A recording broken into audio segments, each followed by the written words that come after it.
কুষ্টিয়া সদর সংসদীয় আসন ৩।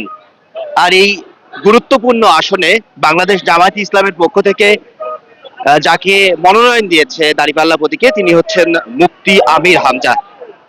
আমরা দেখছি যে মুফতি আমির হামজা অর্থাৎ বাংলাদেশ জামায়াতে ইসলামের পক্ষ থেকে কুষ্টিয়া সদর ৩ আসনের যিনি প্রার্থী হয়েছেন দাঁড়িপাল্লা প্রতীক নিয়ে, তিনি আজকে তার নেতৃত্বে গণ মিছিল করছেন, নির্বাচনী গণ মিছিল।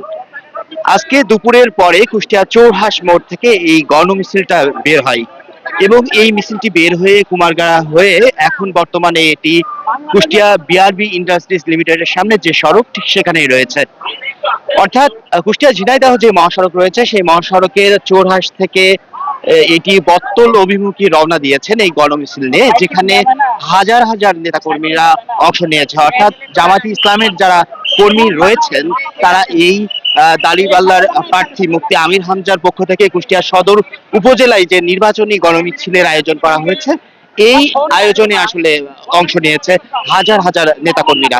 আমরা দেখছি যে এই মিছিলের সামনে যিনি রয়েছেন তিনি কিন্তু কুষ্টিয়া সদর ৩ সংসদীয় আসনের দাঁড়িপাল্লা প্রতীকে এমপি পদপ্রার্থী মুফতি আমির হামজা, তিনি কিন্তু একেবারে সামনেই রয়েছেন এবং তাদের দলীয় যেই প্রতীক রয়েছে দাঁড়িপাল্লার ফ্ল্যাগ হাতে নিয়ে কিন্তু তিনি, আমরা দেখছি, সামনের দিকে এগিয়ে আসছেন।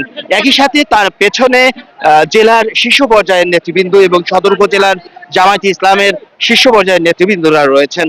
আমরা দেখছি যে এই গণমিছিলটি সুন্দরভাবে সুশৃঙ্খল ভাবে কিন্তু তারা এই নির্বাচনী গণমিছিলটি নিয়ে বটতল অভিমুখী কিন্তু তারা রওনা হয়েছে এবং সবার মাথায় আমরা দেখছি দলীয় যে প্রতীক, সেই প্রতীকের ক্যাপ রয়েছে।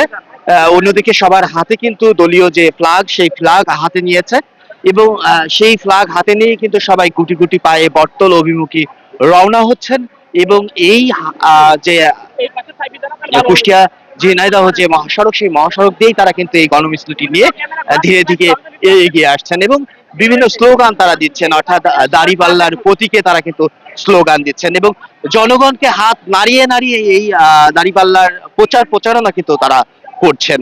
আমরা দেখছি যে এই মিছিলের সামনে, অর্থাৎ এই যে নির্বাচনী গণমিছিল, সেই গণমিছিলের সামনে কিন্তু রয়েছেন কুষ্টিয়া সংসদীয় ৩ আসনের যিনি প্রার্থী, এমপি পদপ্রার্থী, তিনি কিন্তু মুফতি আমির হামজা সামনেই রয়েছেন এবং তার নেতৃত্বেই মূলত আজকের এই গণমিছিল। আমরা কথা বলেছি জামায়াত ইসলামের নেতৃবৃন্দর সঙ্গে, তারা কিন্তু জানিয়েছেন যে আজকে মূলত এই কুষ্টিয়া সদর ৩ আসনের যিনি বাংলাদেশ জামায়াতে ইসলামের যিনি পক্ষ থেকে যিনি প্রার্থী হয়েছেন কুষ্টিয়া সদর ৩ আসনে দাঁড়িপাল্লা প্রতীক নিয়ে যিনি নির্বাচনে অংশ নেবেন, তার নেতৃত্বেই মূলত আজকে এই গণমিছিলটি এবং এই নির্বাচনী প্রচারণার জন্যই মূলত এই মিছিলের আয়োজন করা হয়েছে এবং এই গণমিছিলটি কুষ্টিয়া চৌরাহাট থেকে রওনা হওয়া এই মিছিলটি শেষ হবে কুষ্টিয়া সদর উপজেলার বটতল ইউনিয়নের কপুরহাট এলাকায় এবং ঠিক সেখানেই তারা বক্তব্য রাখবেন। অর্থাৎ সংসদীয় ৩ আসনের যিনি প্রার্থী মুফতি আমির হামজা, তিনি বক্তব্য রাখবেন।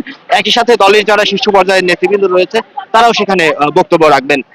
আমরা দেখছি যে এই সুশৃঙ্খল ভাবে সড়ক দিয়ে কিন্তু তারা এই মিছিলটি নিয়ে কিন্তু এখন বটতলের কাছাকাছি এসে পৌঁছেছে। লম্বা এই মিছিলটি প্রায় ৫ কিলোমিটার হাঁটবেন বলে আমরা জেনেছি এবং ৫ কিলোমিটার হাঁটার পরেই কিন্তু তারা এই মিছিলের সমাপ্তি করবে এবং সেখানে কিন্তু বক্তব্য রাখবেন। আমরা যদি একটু দেখাই যে আসলে এই যে গণমিছিল দেখতে রাস্তার দুধারে দাঁড়িয়ে থাকা যেসব মানুষ রয়েছেন তারাও কিন্তু দাঁড়িয়ে দেখছেন এই গণমিছিলটি এবং উৎসুক জনতাও কিন্তু এখানে দাঁড়িয়ে দাঁড়িয়ে রাস্তার দুধারে দাঁড়িয়ে দাঁড়িয়ে এই গণমিছিলটি দেখছেন।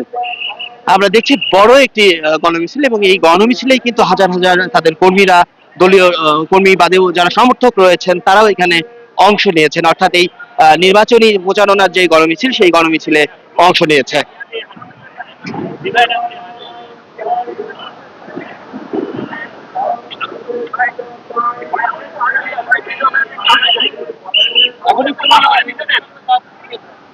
বিসমিল্লাহির রহমানির রহিম। দেশবাসী আসসালামু আলাইকুম। গণমিছিল বলতে মনে হয় আজকে তো ৮ তারিখ, ১১ তারিখে না ১৩ তারিখে যেন তফসিল ঘোষণা দেবে। এরপরে তো আর আমাদের মিছিল মিটিং করার সময় নেই বা দেবেও না। এই জন্যে সর্বশেষ মিছিল হিসাবে আমরা আজকে সদর থানা কেন্দ্রিক, শুধু এটা সদর থানা কেন্দ্রিক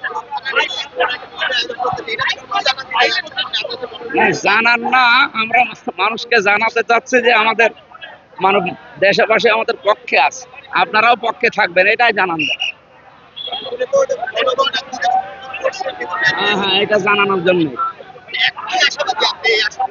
না, এই আসনে তো আশা আছে ইনশাল্লাহ দাড়িপাল্লা বেরিয়ে যাবে।